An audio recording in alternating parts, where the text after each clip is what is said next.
Tom Otter lived in the county in the early 1800s. His story begins when he met a young girl called Mary Kirkham. The two became very close, and then Mary eventually gave birth to Tom Otter's child. The laws of the day stated that Tom must either marry her or go to jail, despite the fact that he was already married. On the 3rd of November 1805, Tom took her to be his wife. That night, while they walked home together, Tom killed Mary with a hedge stake. It was not long before the murder was discovered, and Tom Otter was arrested and charged. He was sentenced to death at a trial which took place at the Sun Inn, Saxilby. Mary Kirkham's body was found in the lane and was also taken to the Sun Inn. As the body was brought in, blood spilled onto the steps of the inn.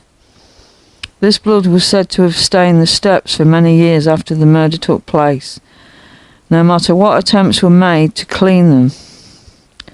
On the 14th of March 1806, Tom Otter was hanged, and then the body was fastened in irons and hung upon a high post. Even this event was surrounded by tragedy. The body fell from the post twice due to the weight of the irons, and upon falling the second time, crushed one of the men and killed him. The stake with which Tom Otter killed Mary was kept for many years. Every year on the night that the murder took place, the stake would be removed from wherever it was being kept. Many attempts were made to secure it using iron hoops or staples, but nothing was found that could hold it. The following morning, it would be found in the spot where the murder took place and would be wet with gore. No one knew what or who was moving the stake, and it was eventually burned by the Bishop of Lincoln in the yard outside the cathedral. An article appeared in the Lincolnshire Chronicle a week following publication of the tale. A series of articles entitled Sketches of Country Life by Thomas Miller have recently been commenced in the columns of the Lincoln Times, and number 2 relates to Drisney Nook near Saxilby and the murder of Tom Otter. The article is of such an extraordinary character, so full of manifest absurdities and so perverse to the true fact, that it has caused more than a fair share of attention. The Saxilby people, who are well acquainted with the story, are indignant and condemn in strong terms what they say is a mass of falsehood and superstition. Lincoln people, on the other hand, laugh at the nonsense, fully understanding how the author of the sketch has drawn largely on his imagination for the purposes of exciting the wonderment and pandering to the superstitious ideas of that large class of rural population who yet believe in ghosts, hobgoblins and witches. Ghost hunters still visit the Sun Inn in pursuit of a tale from a Victorian author. Thomas Otter, christened at Treswell on 3rd of March 1782, was the son of Thomas and Anne Nee Temporal. He married Martha Rawlinson in Eckering, Nottinghamshire, sometime during 1804. Their daughter Mary was christened on the 23rd of December 1804 in Ockerton, 6 miles north of Southwell. During 1805, Otter was working in Lincoln, but under an alias, by using his mother's maiden name of Temporal.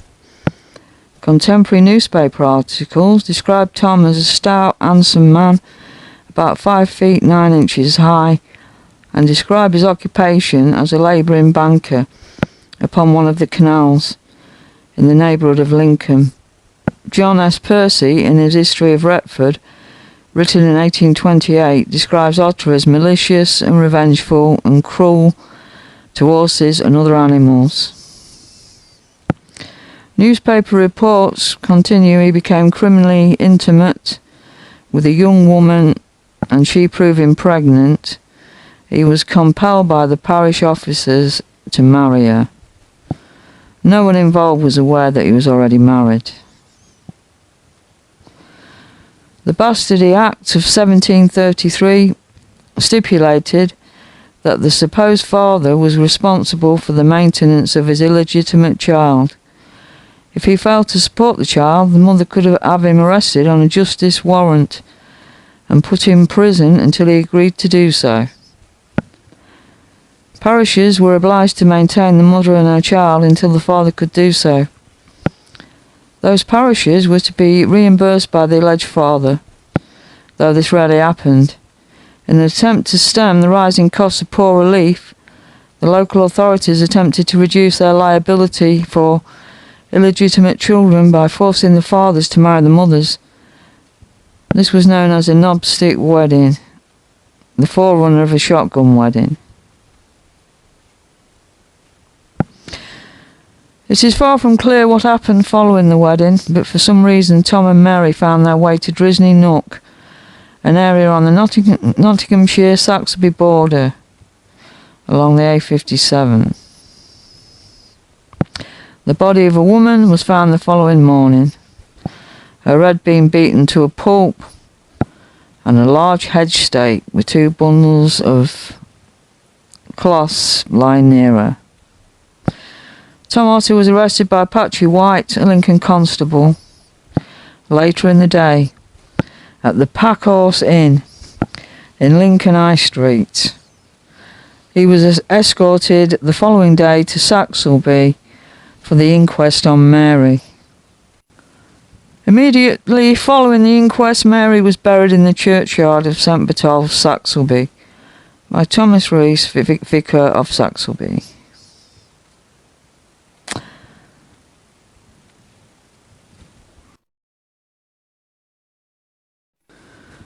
The tale of a man who murdered his pregnant wife on their wedding night on the 3rd of November 1805 still endures. The story has been faithfully reproduced over the years. You can find the same version widely on the internet. And ghost hunters regularly visit the Sun Inn at Saxilby, where the inquest was held. But how much of the story is folk tale? We've just been through that, haven't we?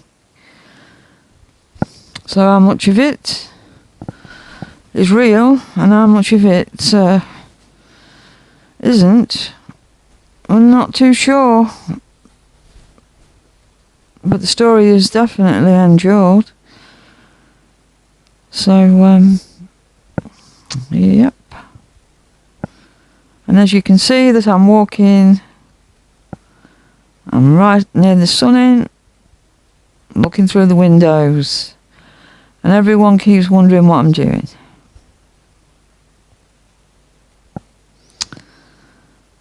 So yeah.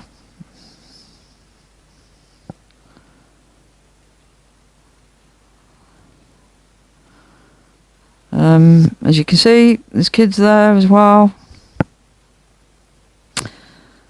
And it's packed out in there.